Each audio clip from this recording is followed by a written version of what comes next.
Differences between C and Python. Variables are declared in C. Python has no declaration. C doesn't have native OOP. Python has OOP, which is a part of the language. Pointers are available in C language.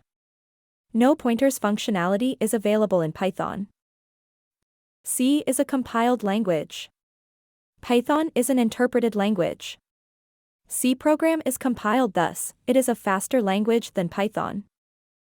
Python programs are interpreted, thus, it is comparatively slower than C programs. In C, we need to do the memory management manually.